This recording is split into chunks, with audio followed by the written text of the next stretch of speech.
এবারে বর সেজে নামলো পালকি হইতে, সকলে আনন্দে শঙ্খ বাজালো, উলু দিল, আর এদিকে আনন্দেতে বর চলে গেল, বিবাহ হয়ে গেল। কি গো, বিবাহ তো হয়ে গেল 7 পাকে বন্ধনের আগে। বলো, এবারে বলো, তুমি বলো, আমি তোমাকে বিয়ের মন্ত্রটা বলে দিচ্ছি। তুমি যাকে বিয়ে করেছিল ওটা কার বউ? বলো। খাবি কি রে হাউড়ি, ঝাঁঝে মরে যাবি।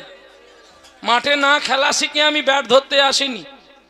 পরের স্ত্রীকে তুমি বিয়ে করেছো, কবার লাথি মেরেছো, কবার তার বদনে চুম্বন করেছো, কবার তার পায়ে ধরেছো। জানো সাধনা? সাধনা করবি বলে দাঁত টপ পড়ে যাচ্ছে। তো সোজা। হ্যাঁ, স্ত্রীকে প্রণাম করতে শেখো, তারপরে প্রশ্ন করবে। তুমি তো মন্ত্রটা বলে বিয়ে করেছো, তোমার মনে আছে মন্ত্রটা কি? কাউকে ঠকানোর আগে নিজেকে জানতে হবে সচেতনার পথটা আমি ঠিক আছি কিনা। স্ত্রীকে আগে প্রণাম করা শেখো, তারপরে মাঠে বের হবে। ভজন সাধন ঠিক নাই, আমি যাকে থেকে যা তা বলে দেব। হ্যাঁ, কে প্রণাম করেছিল? স্ত্রীকে প্রণাম করা যায়? আপনারা বলবেন। বলে এ আবার কীর্তন কি নতুন করলো? এর বাবা কীর্তন করে গেছে একরকম, এখানে একরকম করছে। এখন কীর্তন সায়েন্সের কীর্তন। এখন মানুষ দেখছে ইউটিউবের মাধ্যমে, সম্প্রচার লাইভের মাধ্যমে দেখছে। ভুল বললেই কিন্তু সকালে বেলায় ফোন আসবে। তৎকালীন দিনে এত ফোন ছিল না। ছিল কি কি বাবা? ছিল। এখন কিন্তু পরিষ্কার কথা হবে। দেখো কে কে পায়ে ধরেছিল, কে কে প্রণাম করেছিল। স্ত্রীকে আগে প্রণাম করা শিখতে হয়। আচ্ছা, বিবাহের পরে আগে কে গিয়েছিল গো ওই ঘরটার মধ্যে? বলুন, আপনারা জানবেন সবাই। মানে বিবাহের পরে যে আমরা একটা ঘরের মধ্যে শ্বশুর বাড়িতে ছিলাম, সেই ঘরে কে আগে গিয়েছিল, কেন গিয়েছিল? বাহ, সুন্দর কথা। আচ্ছা, কি পথ? না, এটা না। জীবনে তোরির মাঝি ভাইয়া পার করে দাও মরে, না জানিয়া ধরেছি গো তোমার এই অঞ্চলে গো। তোমারই আমার কাপড়ের কুড় আর উনার অঞ্চল বেঁধে দেওয়া ছিল না। শালা আমি চাকর, সে মালিক। আগে আগে যাচ্ছে মালিক, চাকর পেছনে পেছনে চলছে। হ্যাঁ, কি পুরুষের বেটা বাঁশ মুড়ানি তো। হ্যাঁ, পৃথিবীতে শিব গেছে হেরে, ব্রহ্মা গেছে হেরে, বিষ্ণু গেছে হেরে, নারীকে দমন করতে পারে না। তুমি কদিনের পুরুষ, একটা ইট ধরতে পারো না, আর তুমি কিনা নারীর সমালোচনা করো। পুরুষ তোর গেছে বাহাদুরি, তোর শুধু আছে মাছের মধ্যে দেখতে পাই দাড়ি, আর কিচ্ছু নাই। হ্যাঁ, না সব গাইলে সময় থাকবে না, লীলা পরে থাকবে। চলো, এইবারে আদর্শ চিনতেন আমাদের চিন্তন করতে হয়। বলে স্ত্রীকে কি প্রণাম করা যায় বাবু? এটা মেনে নেওয়া যাবে? হ্যাঁ, হ্যাঁ, স্ত্রীকে প্রণাম করতে হয়। বলে কে করেছিল শুনে নাও ভালো। স্ত্রীকে প্রণাম করেছিল গো কে জানো? শুনো রজকিনী রামী, শুনো রজকিনী রামী। ও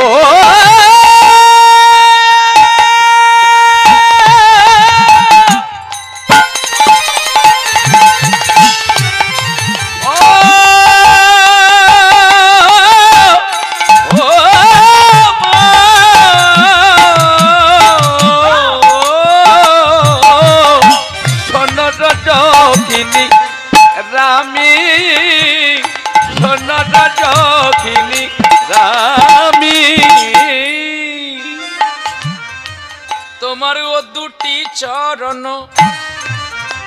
মা, তোমরা স্বামীকে প্রণাম করো তো নাকি?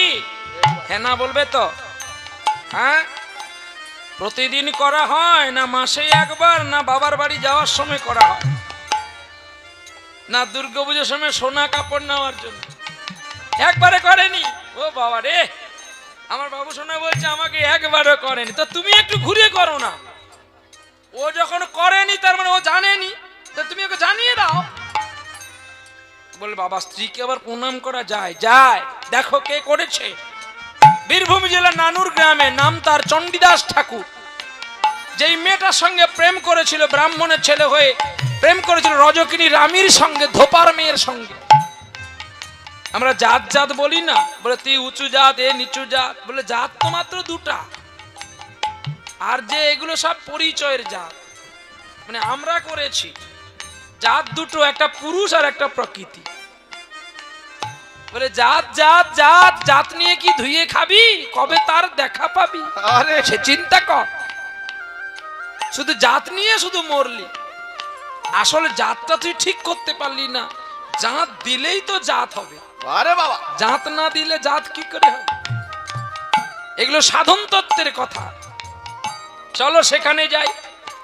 তাহলে চণ্ডীদাস ঠাকুর প্রণাম করেছিল রজকিনী রামীকে। তোমার ও দুটি চরণ শীতল জানিয়া শরণ নয়েছি আমি। ওরে বেদের বাদানি, ওরে বাঘারানি তুমি সে নয়ন তারা, তুমি বেদের বাদিনী।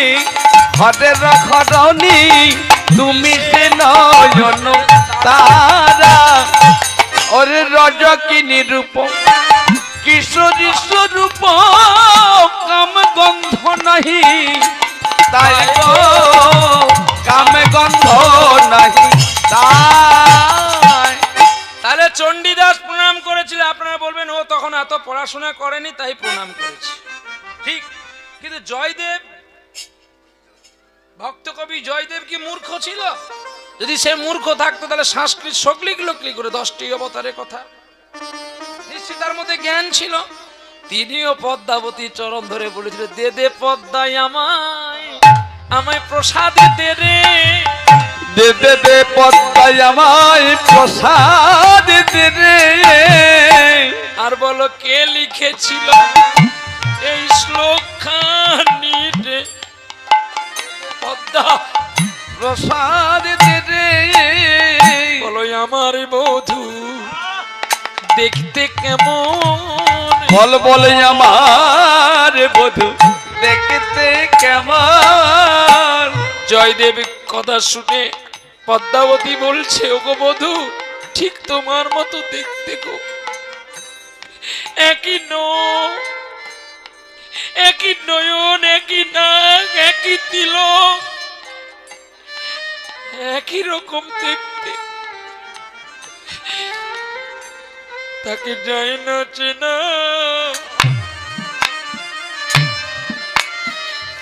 তাদের যায় না চেনা।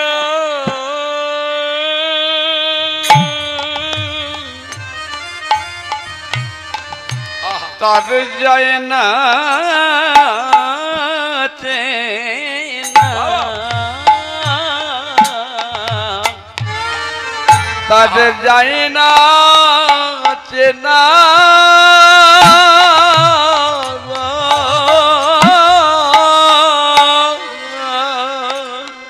নাই ছেড়ে দিলাম জয়দেবের কথা। আর কে করেছিল? আরো করেছিল কেরালাতে বাড়ি, যার নাম বিল্ল ঠাকুর। নটিকিনি চিন্তাকে প্রণাম করেনি।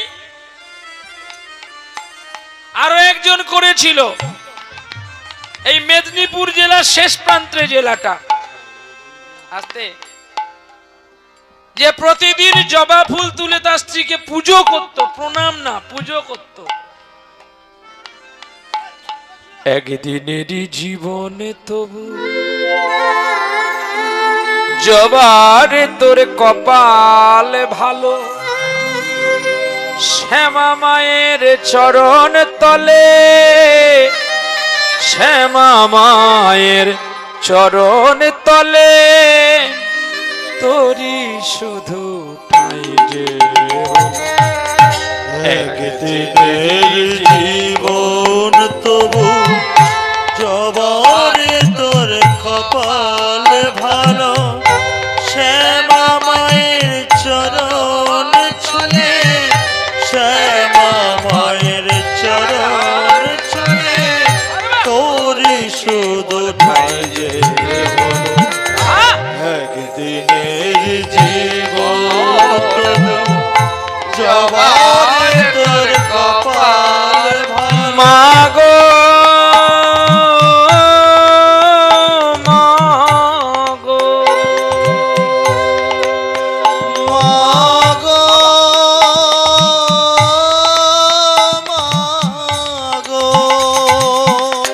রাম কৃষ্ণ বামা খেপা রাম প্রসাদার স্বরূপানন্দ এরাও ছিল মায়ের ছেলে হয়নি কারোর কপাল মন্দ রাম কৃষ্ণ বাবা খেপা রাম প্রসাদার সর্বানন্দ এরাই ছিল মায়ের ছেলে হয়নি কারো কপাল মন্দ জানি না গো কোন বিধাতা জানি না গো কোন বিধাতা এমন বিধান দিয়েছিল শ্যামা মায়ের চরণ তলে শ্যামা মায়ের চরণ তলে তোরি শুধু ঠাই যে হলো একদিনের জীবন তবু জবারে তোর কপাল ভালো মাগো মাগো মাগো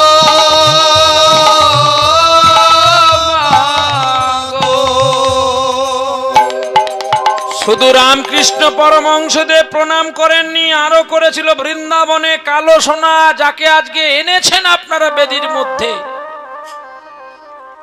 এই রাস বেদির মধ্যে যাকে এনেছেন, যার আরেক নাম কৃষ্ণ কালো সোনা, যখন প্রভাসে চলে গিয়েছিলেন রাধারানীর চরণ তলের কমলে ধারে, রাধা নামের চরণের তলের ধারে কৃষ্ণ নিজে তার নিজের নাম লিখে দিয়েছিলেন। এটা আমাদের অষ্টকাল লীলার মধ্যে পড়ে। যখন ওই বাসক সজ্জা মানে যখন রাধারানী মান করে বসেছিলেন, ভগবান নিজে কাঁদতে কাঁদতে রাধারানীর চরণের ধারে লিখেছিলেন। চরণের ধার, ধারে কেন লিখলেন না, রাধে গো তোমার চরণের ধারে লিখলাম কারণ আমি ধারেই থাকলাম। এ ধার ঋণ, ধার মানে ঋণ, এ ঋণ আমি পরিশোধ সেদিন করব যেদিন আমি নদিয়ায় গৌর হয়ে যাব। তাই কৃষ্ণ বলে আমার চেয়ে আমার নাম বড়, রাধে আমার নাম খানি আমার তোমার চরণের ধারে লিখে দিয়ে গেলাম। গোবিন্দ কতখানি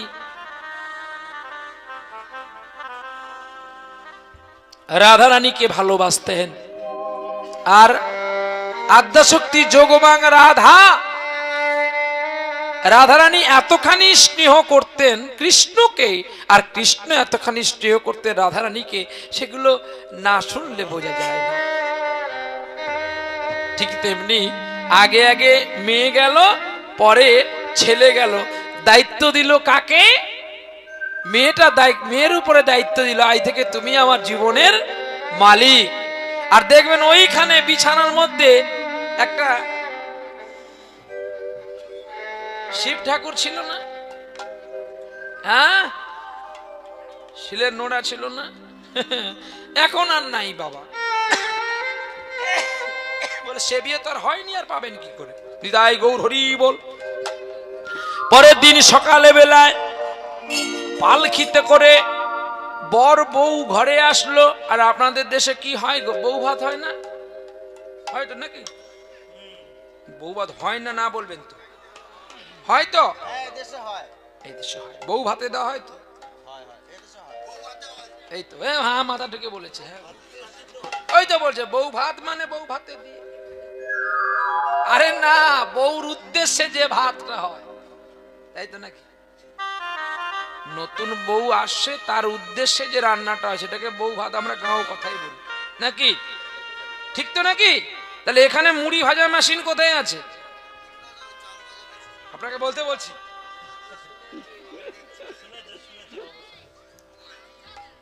কি গো এখানে কোথায় আছে মুড়ি ভাজা মেশিন? হ্যাঁ বেশ যন্ত্রণা, ইনি বলে দিয়েছে বলে সকালে সুরে সুরে যাচ্ছে। দেখো মানে শাঁখ বাজালে শাঁখ বেজে বেজে যায়, কায়দা আছে, এত সহজ নয়। তাহলে আমাদের এই প্রচলন্ত ভাষাগুলো আমরা একটু উল্টে বলে ফেলি বলে আমাদের বোঝাটাই ভুল হয়। আমরা বাঙালি ঠিকই, কিন্তু অনেকেই আমরা বাংলা ভাষা সঠিক করেই বলতে পারি না, তাই আমাদের বোঝা ভুল হয়। মুড়ি ভাজা মেশিন হয় না কোনোদিন, চাল ভাজা মেশিন হয়, শুধু আমরা বলতে হয় তাই বলি মুড়ি ভাজতে যাচ্ছি। আরে চাল ভাজলেই মুড়ি হয়, আর মুড়ি ভাজলে কি হয়? ছাই হয়। নিতাই গৌর হরি বল। এইবারে বিয়ে হয়েছে, আর বিয়ে হওয়ার পরে কোম্পানির অর্ধেক দায়িত্ব দিয়েছে স্ত্রীর ওপরে। দিতে দিতে এখন স্ত্রী গর্ভবতী হয়েছে, আর যেই গর্ভবতী হয়েছে এখন মানে মনুষ্যত্বের মনে কত আনন্দ, আমি বাবা হব আর আমার স্ত্রী মা হবে। এবার 7 ভক্ষণের দিনে 9 মাসে 5 মাসে 7 মাসে 7 দেওয়া হয়। বছর যদি 3 বার স্কুল খোলা হয়, সে ছেলে কি আর পড়া মনে রাখতে পারে? এই জন্য প্রতিদিন স্কুল খুলতে হয়, প্রতিদিন গর্ভবতী মাকে গীতা পাঠ শুনতে হয়। তাহলে তার ছেলে সুসবল হয়ে এবং পৃথিবীর আলো ভালো করে দেখতে পায়। যে দেখেছিল কে না, যার স্বামী মরে যাওয়ার পরেও যে মৃত্যুকে জয় করে নিয়েছিলেন, যার আরেক নাম পরীক্ষিত। সর্বপ্রথমেই আছে ভাগবতে, দেখবেন পরীক্ষিতের কথা। মহাভারত খুললেই দেখতে পাবেন পরীক্ষিতের কথা। বৃহৎ কৃষ্ণ সারাবলি খুললো দেখতে পাবেন পরীক্ষিতের কথা। কিন্তু কেন না, তার মা আর বাবা, মা এত পুণ্য করেছিল, তাই গর্ভের ভেতরে থেকে অশ্বত্থামার বাণকে জয় করে নিয়েছিলেন। মহাভারতে দ্রোণাচার্যের একমাত্র পুত্র ছিল অশ্বত্থামা। এই অশ্বত্থামা যখন বাণ নিক্ষেপ করেছিল যে ওর উত্তরার গর্ভকে নষ্ট করে দেব, আর তখনই ভগবান বৃদ্ধ অঙ্গুলি ধারণ করে মাতৃদ্বার ঘিরে বসে আছে। আর তখনই ওই মৃত্যুবান গিয়ে প্রণাম করে ফিরে এসেছিলেন। ওই ছেলেটাকে মারতে পারলো না, আর মৃত্যুকে জয় করেছিল বলে, আর মৃত্যুর পরীক্ষায় জয় লাভ করেছিল বলে সেই ছেলের নাম দেওয়া হয়েছিল পরীক্ষিত। আর পরীক্ষিত একবার মৃত্যুকে জয় করেনি, 2 বার জয় করেছিল। একবার তক্ষকের কাছ থেকে, আর একবার অশ্বত্থামার কাছ থেকে। যদি কেউ বলে যে তক্ষক ওকে কামড় দিয়েছে, ঠিক, মরা গাছে কামড় দিয়েছে, জীবন্ত গাছে কামড় দেয় না। জীবন্ত গাছে যদি কামড় দিত তাহলে ভাগবতকে আর মহাপুরাণ বলে কেউ মানত না। নিতাই গৌর প্রেমানন্দে হরি বল হরি বল। আমরা প্রত্যেকে কীর্তন করি, কীর্তন শুনি, কিন্তু তার ডেফিনেশনটা আমরা জানি না। পরীক্ষিত যখন ফলটা মাথায় নিয়ে গিয়েছিল, সঙ্গে সঙ্গে প্রাণবায়ুটা পালিয়ে গেছে। আর কপালে ঠেকানোর পরেই তো কীট রূপে তক্ষক গিয়ে দংশন করেছিল। কারণ এটাই জানবেন, আজকেও আপনাদের জন্য যারা এই আয়োজন কর্তারা একটু প্রসাদের ব্যবস্থা করে রেখেছে। এই প্রসাদ খেলে কিন্তু কেউ মরবে না, বরঞ্চ আরো পরমায়ুটা বাড়বে। বলে কেন না, প্রসাদ এমন একটি স্বাদের বস্তু যে স্বাদ খেলে ক্যান্সার পর্যন্ত দূরে চলে যায়। বলে বাবা প্রমাণ কোথায়? যারা বিয়ে পড়েছেন দেখবেন গ্রন্থটির নাম দর্শন শাস্ত্র। এই দর্শন শাস্ত্রে একটা জওহরলাল নেহেরু ইংলিশে একটা বলে গেছে, দি সুপ্রিম পাওয়ার বিহাইন্ড টু হাস ব্রিজি গেটর মেচেন্স কাইন্ড শরণাগতি বেশ দা মেডিসিন হরি নাম বেশ দা মহাপ্রসাদ। অর্থাৎ যার যত রোগ আছে, যদি কেউ ভক্তি করে হা কৃষ্ণ বলে একটু গোবিন্দের চরণামৃত খায়, তাতেই তার ক্যান্সার পর্যন্ত দূরে চলে যায়। এই হলো গোবিন্দের প্রসাদের মাহাত্ম্য। আর যদি বলি না আমরা বাড়িতেও যেটা খাচ্ছি এখানেও সেটা খাচ্ছি, তাহলে কিন্তু তোমার প্রসাদ পাওয়া হলো না। এইবারে ছেলে শুভ দিনে শুভক্ষণে যেই জন্ম হয়েছে, আর মনুষ্যত্বের মধ্যে কত আনন্দ, আর মনুষ্যত্ব যেই আনন্দ করছে, ধীরে ধীরে ছেলের অন্নপ্রাশন হবে, ছেলেদের মুখে ভাত দেওয়া হয় না, যার যেমন থাকে যে যেমন করে। কোনো বৈষ্ণব বাড়িতে তার গোপাল বসিয়ে করে, ভগবানকে নিয়ে করে, আবার কারো কারো বাড়িতে মাছ চিংড়িও করে, কেউ আবার বেলুন ফুলিয়ে করে, কেউ আবার মালা গেঁথে করে, যার যেমন ভাবনা তার তেমন লাভ। যখন ছেলের অন্নপ্রাশন হয়ে গেল, মনুষ্যত্বের ছেলে, বিবেক তো মারা গেছে, মনুষ্যত্বের ছেলে যখন 5 বছর বয়স হলো, হঠাৎ তার বুকের যন্ত্রণা হলো। এবার যেই বুকের যন্ত্রণা হয়েছে, যে কেউ বাবা, সে তো ছেলেকে ডাক্তার না দেখে থাকবে না, কলকাতায় নিয়ে চলে গেল। কলকাতায় 2-4 দিন রাখার পরে কিছু টাকা ডাক্তাররা নিয়ে নেওয়ার পরে বলছে আমাদের দ্বারা আর হবে না, এখান থেকে নিয়ে যাও। এইবারে দেখো, যেই এখানে হলো না, তা আমরা কি করি, আমাদের কাছাকাছি উড়িষ্যাতে এমসিতে নিয়ে গেলাম। সেখানে চেক আপ করার পরে বলছে এখানে কোনো রোগ নাই, আমরা রোগ ধরতে পারছি না, এখান থেকে নিয়ে যান বাবা, আমাদের দ্বারা আর হবে না। তা আমরা এখান থেকে নিয়ে গেলাম দিল্লি মেডিকেলে, বড় বসে দেখলো এখানে কিছু নাই, আমরা বাবা পারবো না। আমরা তখন নিয়ে গেলাম ব্যাঙ্গালোর কিংবা চেন্নাই। কি চেন্নাই? চেন আছে কিংবা চেন নাই। যখন চেন্নাইতে নিয়ে গেলেন, ডাক্তারবাবু নাড়িটা ধরে মেশিন দিয়ে দেখে নিলেন মাল আর বেশি দিন টিকবে না। তাহলে এর বাবাকে ডেকে দেখি কি বলে। এই রোগীর অভিভাবক কে আছে, পেশেন্টের কে আছে গো? ছুটে গেছে কে? মনুষ্যত্ব। ডাক্তার বাবু আপনার যা লাগে আমি দেবো, আমার আমার আমার ছেলেকে তুমি বাঁচাও। ঠিকই তো, তোমার ছেলের নাম রেখেছো গোপাল, খুব ভালো নাম রেখেছো বাবা, কিন্তু তোমার ছেলের হার্টটাকে পরিবর্তন করতে হবে। এই হার্টের প্রবলেম হয়ে গেছে, এই হার্টটাকে খুলে ফেলে দিয়ে একটা হার্ট লাগিয়ে দিব, এর জন্য 10 লক্ষ টাকা লাগবে। যদি তুমি টাকা দিতে পারো তাহলে আমরা অপারেশনে রাজি হব। ডাক্তার বাবু একটু কি কম নিলে হয় না? তোমার জন্য একটু কম নেব, 1 লাখ টাকা কম নেব, টাকা নিয়ে আসো, কাল অপারেশন করব। চেন্নাই থেকে ফোন হলো বাড়িতে, ওগো সনকা গো, তোমার গোপালের হার্ট পরিবর্তন করতে হবে। আমার কারখানার কাছে যে 2 বিঘে জায়গাটা আছে ওটা তুমি বিক্রি করে দাও, দিয়ে আমাকে ফোনের মাধ্যমে টাকাটা পাঠাও, আমি আমার গোপালকে সুস্থ করে নিয়ে যাই। 2 বিঘে বিক্রি করে দিল, বিক্রি করে দিয়ে ফোনে টাকা পাঠিয়ে দিল, ডাক্তারবাবু টাকা নিয়ে নিল, অপারেশন হয়ে গেল। আবার বলছে ডাক্তারবাবু আমার ছেলে কেন কথা বলছে না, বলছে ওর 2টো কিডনি নাই,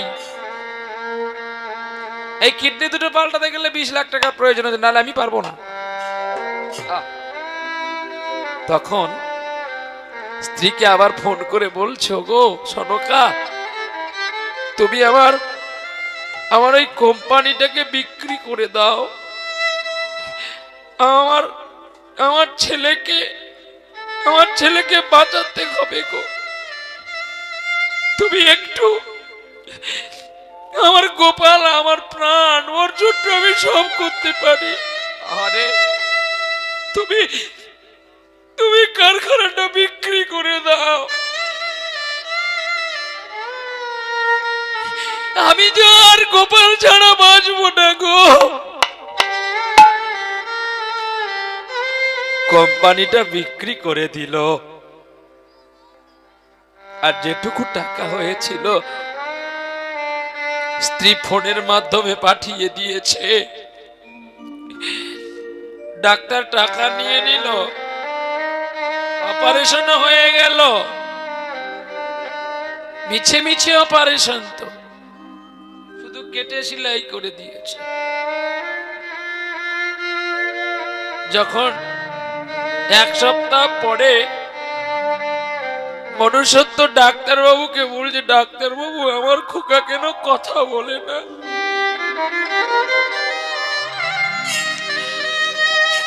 I am very very sorry, তোমার ছেলে আর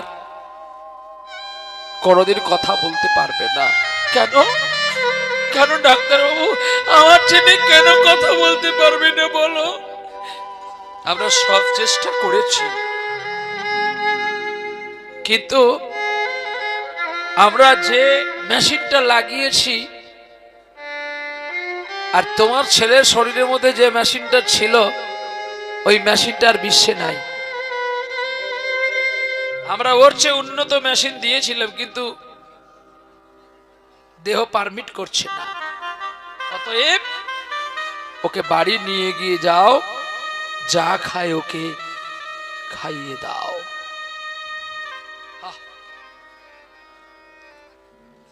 মনুষ্যত্ব যে ছেলেকে নিয়ে বাড়ি ফিরবে, সেটুকু আর পয়সা নাই। ছেলেকে কোলে নিয়ে কাঁদতে কাঁদতে কোন রূপ করে ট্রেনে উঠেছে, বাথরুমের ধারে বসেছে, ছেলেকে কোলে নিয়ে কাঁদতে কাঁদতে বাড়ি আসলো। কত মানুষ ছুটে গেছে দেখার জন্য গোপালকে, আর না খেয়ে কে মনুষ্যত্ব চিবিয়ে গেছে। হরিবল হরিবল। গোপাল রে, তুই আমায় কষ্ট দিতে কেন এলি রে?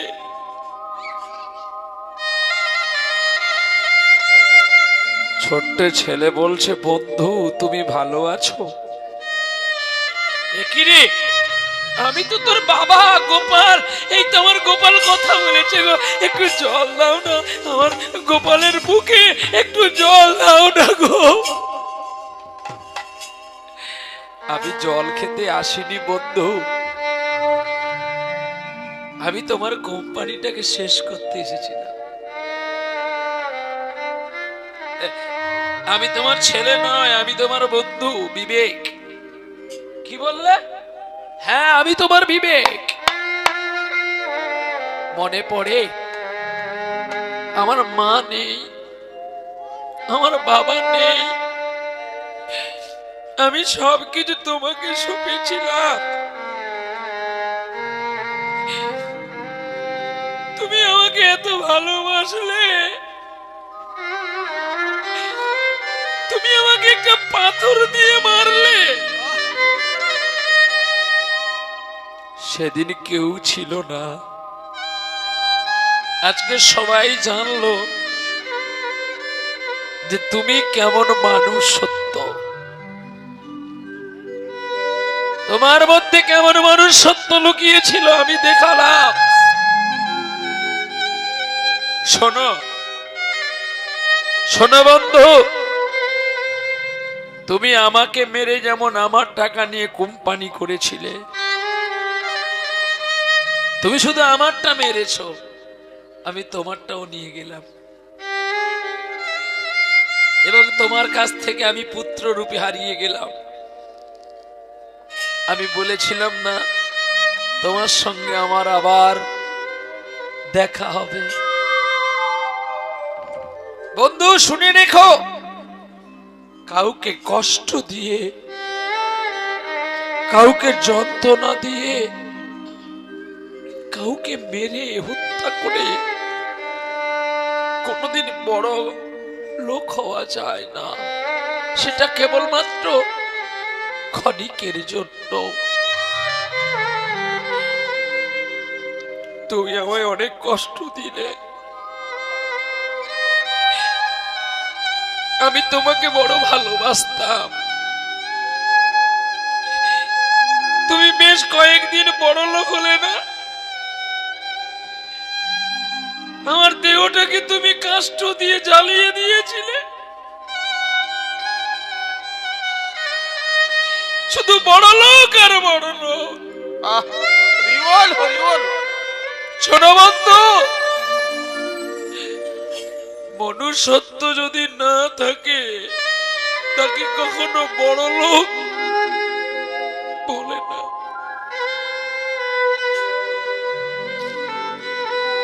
প্রতিটি মানুষের বিবেকটা অনেক আগে হারিয়ে গেছে। প্রতিটি মানুষের ভালোবাসা অনেক আগে হারিয়ে গেছে। যদিও আছে মানুষ রূপে মনুষ্যত্ব, তাও মান আছে, সত্য নাই। টাকার লোভে, অর্থের লোভে সন্তান বাবাকে খুন করছে। অর্থের লোভে সন্তান মাকে খুন করছে। অর্থের লোভে বাড়ি ডাকাতি করে বলছে বাড়িতে চোর বসে গেছে। অর্থ বিষয় এমন একটা বিষ, এই বিষে যে ডুবেছে সেই মরেছে। আমরা তো ছাড়, কুরু আর পাণ্ডবের কি হয়েছিল? যদি কৃষ্ণের কথায় যদি অন্ধ ধৃতরাষ্ট্রের পুত্র দুর্যোধন মাত্র 5টা গ্রাম দিয়ে দিত, তাহলে কি আর এত বিবাদ হতো? বিনা যুদ্ধে নাহি দেব সুচাগ্র মেদিনী। দ্রোণাচার্য, অশ্বত্থামা, জয়দ্রুত, বৃকোদর, কর্ণ বড় বড় বীরকে নিয়েছিল কৌরব। কিন্তু এটা কি জানো, সকল নদীর জল কিন্তু সাগরেই পড়ে।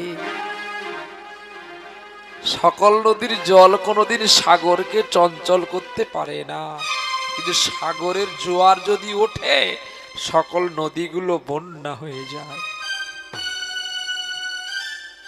ওগো ওগো আমার বন্ধু অর্জুন, সবার কাছে আমি তোমায় কেন বিশ্বরূপ দেখালাম জানো? কারণ তুমি আমার পুত্র বলে। অর্জুনের বাবার নাম কি? কি গো, আমরা তো সকলে জানি অর্জুনের বাবার নাম পাণ্ডু। ইন্দ্রের কৃপায় তো অর্জুন এসেছিল, তাই তো নাকি? আরে কর্ণেও এলো সূর্যের কৃপায়, ধর্মের কৃপায় যুধিষ্ঠির, পবনের কৃপায় ভীম, আর ইন্দ্রের কৃপায় অর্জুন। আর কার? আহা, নিতাই গৌর হরিবোল হরিবোল। অশ্বিনী কুমারের কৃপায় নকুল আর সহদেব। কিন্তু এখানে কেন বলা হয়েছে যে ইন্দ্রের পুত্র অর্জুন নয়? এ তো কৃষ্ণের পুত্র অর্জুন। কি করে? শোনো তাহলে পূর্বকৃত। এই কুরুক্ষেত্রের যুদ্ধ কিন্তু এই দাপর যুগে নয়, এই কুরুক্ষেত্রের যুদ্ধ হয়েছিল অনেক আগে ব্রহ্মার সঙ্গে। অনেক আগে ব্রহ্মার সঙ্গে হয়েছিল। বলে কখন? না, যখন সৃষ্টিকর্তা ব্রহ্মা, সত্যযুগ শুরু হওয়ার আগে। গ্রন্থটির নাম ব্রহ্মাণ্ড ভূগোল, আছে কিনা জানি না। এই গ্রন্থটিতে লেখা আছে। গ্রন্থটি লাইব্রেরি থেকে আজ থেকে 45 বছর থেকে 50 বছর আগে মুছে গেছে। আমি অনেক কষ্টে এনেছিলাম জেরক্স কপি, তাও এই পশ্চিম মেদিনীপুরে বেলদা স্টেশন থেকে। তো গ্রন্থটির নাম আপনারা যদি কোথাও পান খুঁজে নেবেন, নথিলা পরুণ ভবন, নথিলা তারা সূর্যগণ, নথিলা ভুবন মেদিনী। উড়িয়া ভাষা জগন্নাথ দাস আর বলরাম দাস ঠাকুর দুজনে লিখেছিলেন গ্রন্থটি।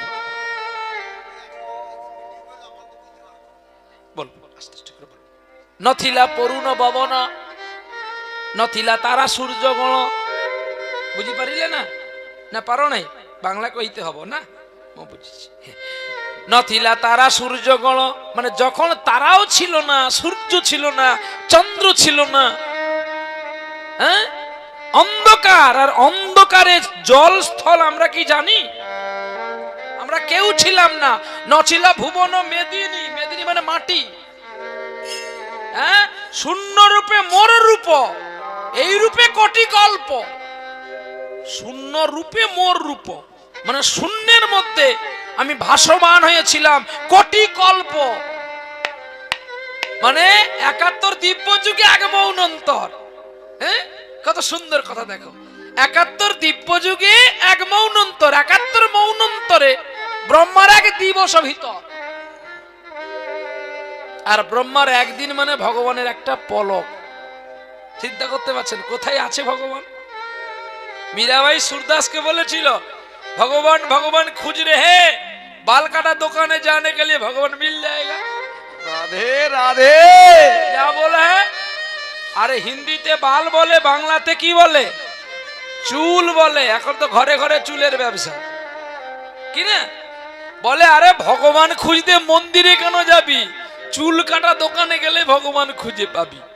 सूरदास बोले इतना बड़ी बात कहते हैं चूल काटा दुकान में जाने के लिए, बाल काटा दुकान में जाने के लिए, लेकिन भगवान मिल जाएगा? मैंने जरूर मिलेगा। मैंने चलो दिखाऊंगा। अरे चलो मेरे साथ। मीराबाई के নিয়ে চললো। বলছে বাবা আমাকে একটা চুল ধার দাও না। দোকানদার বলে চুল ধার? হ্যাঁ, বলে মা এক বস্তা নিয়ে যাও। বলে না না আমার একটা হলে হবে। দেখো সেই চুল নিয়ে এসে এই উদ বাদালে কাদের বাড়িতে হামাদিস্তা আছে খুঁজছে। হামাদিস্তাই করে চুলটাকে ফেলে দিয়ে সুরদাসকে বলছে একে গুঁড়ো করো। চুল আবার গুঁড়ো হবে? বলে হবে, করলেই হবে। লোহার কলাই যদি বেহুলা সিদ্ধ করতে পারে, হবে না বলে কোনো বস্তু নাই। আছে কি? মীরাবাই 100টা কাগজের টুকরো আনলো। হিসাব দেখে নিবেন, ভগবান খুঁজবেন না। বলে চুল গুঁড়ো হয়ে গেছে। সুরদাস বলে গুঁড়ো হয়েছে কি গুঁড়ো হয়নি আমি জানবো কি করে? বলে তোমাকে যে হামাদিস্তা দিলাম পেশো। বলে ঢালো, একে 100 ভাগ করো। একটা এত বড় চুলকে যদি আমি গুঁড়ো করছি ভেবে নিয়েছি, যদি গুঁড়ো হয় তাহলে এতটুকু চুল গুঁড়ো হলে 100 ভাগ করলে তাকে দেখা যাবে? ব্যাখ্যা কোথায় আসলো দেখেছো? কৃষ্ণ সূক্ষ্মাতি সূক্ষ্ম, তাকে নির্জন ছাড়া পাওয়া যায় না। কাজী নজরুল ইসলাম বললেন খেলিছো এ বিশ্বলয়ে বিরাট শিশু, আবার আন মনে খেলিছো। খেলিছো এ বিশ্বলয়ে বিরাট শিশু, আন মনে খেলিছো এ বিশ্বলয়ে বিরাট শিশু, অনমনে খেলিছো। প্রলয় সৃষ্টি তব পুতুল খেলায়, নিরজনে প্রভু নিরজনে খেলিছো এ বিশ্বলয়ে বিরাট শিশু, অনমনে খেলিছো।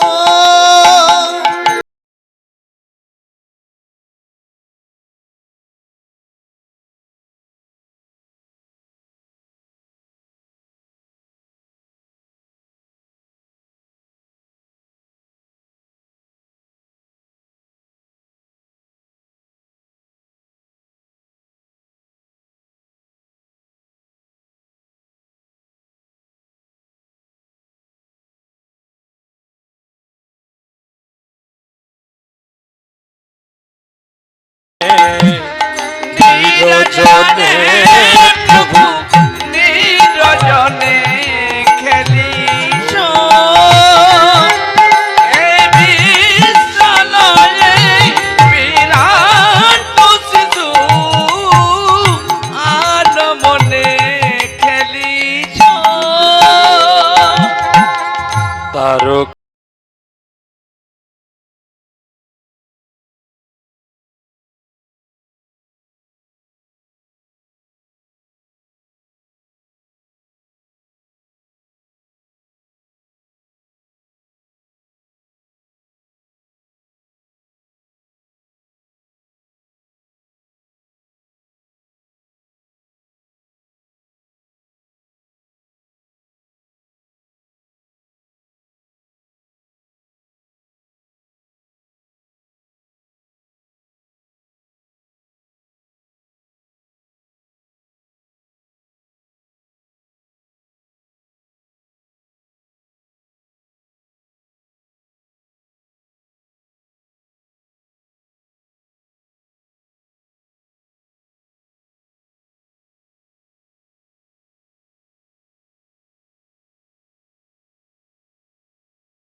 তব পুতুল খেলায় নিরজনে প্রভু নিরজনে খেলিছ